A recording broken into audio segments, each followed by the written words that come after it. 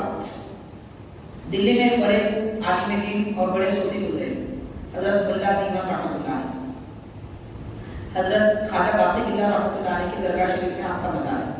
ملا جیمہ رحمۃ اللہ علیہ بادشاہ شاہ جہاں کے دور کے اپنے زمانے کے بڑے مفتی تھے. تو آپ نے بادشاہ کے خلاف میں فتویٰ دیا. بادشاہ ریشم پہنتا. اس وقت جتنے لوگ تھے مشہور علماء, بادشاہ نے زبردستی ان سے فتویٰ منگا دیا کہ ریشم جائز ہے, ریشم پہننا جائز ہے. جب وہ فتویٰ حضرت ملا جیمہ رحمۃ اللہ علیہ کے پاس گیا تو آپ نے فرمایا کہ یہ فتویٰ میرے پاس رہنے دیجیے, میں جمعہ کے دن اس کا مسئلہ بتاؤں گا. تو جامع مسجد جمعہ کے دن آپ جامع مسجد تشریف لائے دہلی کی. بادشاہ صف اول میں نماز پڑھتا تھا. ممبر پر کھڑے ہو کر آپ نے اعلان کیا کہ یہ فتویٰ ریشم کے جواز پر دیا گیا ہے, اور فتویٰ آپ نے پھاڑ دیا اور فرمایا کہ یہ فتویٰ دینے والے اور فتویٰ لینے والے دونوں کافر مسلمان ہو جائیں گے, کیونکہ مرد کے لیے اسلام میں ریشم جائز نہیں ہے. اور بادشاہ نے فتویٰ طلب کیا ہے, اس کو بھی کلمہ پڑھنا چاہیے. ایسے علماء ہوتے تھے اس زمانے میں, شاہ وقت کو للکارتے تھے. یہ کیا ہو سکتا ہے؟ بے نفسی اگر پائی جائے تو ہو سکتا ہے, اخلاص پایا جائے تو ہو سکتا ہے. بہرحال حاضرین, بادشاہ نے فوج بھیجی ملا جیمہ رحمۃ اللہ علیہ کے پاس. ایک عالم دین کے گھر پہ فوج بھیجی. بادشاہ میں جو بیٹے تھے سلطان اورنگزیب عالمگیر رحمۃ اللہ علیہ, وہ ان کے شاگرد تھے ملا جیمہ رحمۃ اللہ علیہ. تو بادشاہ کے یہ فرمان سے پہلے وہ آئے استاذ کے پاس, 2 گھوڑے لے کر آئے اور کہنے لگے کہ حضرت یہ 2 گھوڑے یہ میرے اپنے گھوڑے, میں نے اپنے استبل سے لائے ہیں, آپ یہ گھوڑے لے کر بھاگ جائیے کیونکہ فوج آپ کے لیے آنے والی ہے. تو حضرت ملا جیمہ رحمۃ اللہ علیہ نے فرمایا کہ بیٹا ذرا وضو کے لیے پانی لا. اورنگزیب کہتے ہیں وہ ابھی کم عمر تھے, بچے تھے. حضرت یہ وضو کرنے کا وقت نہیں ہے, آپ نماز پڑھنا تھوڑی آپ کو بھاگنا ہے. فرماتے ہیں کہ نہیں وضو کا پانی لاؤ. وہ لا لیے اور کہنے لگے حضرت جلدی کیجیے. تو فرماتے ہیں کہ ذرا مجھے اپنی تیاری کرنے دیں. انہوں نے پوچھا آپ کیا تیاری کر رہے ہیں, کیا بادشاہ کی فوج سے لڑیں گے؟ تو آپ فرماتے ہیں بادشاہ نے اپنی فوج بھیجی ہے, وہ ہتھیاروں کے ساتھ آ رہے ہیں اور میں اپنے ہتھیار کی تیاری کر رہا ہوں. چنانچہ وضو کرتے ہیں. وضو کرنے کے بعد فرماتے ہیں کہ محی الدین نام تھا ان کا, اورنگزیب کا. محی الدین کیا تمہیں معلوم نہیں ہے اللہ کے نبی نے کیا فرمایا؟ پیارے آقا صلی اللہ علیہ وسلم نے فرمایا الوضوء سلاح المؤمن, وضو مومن کا ہتھیار ہے.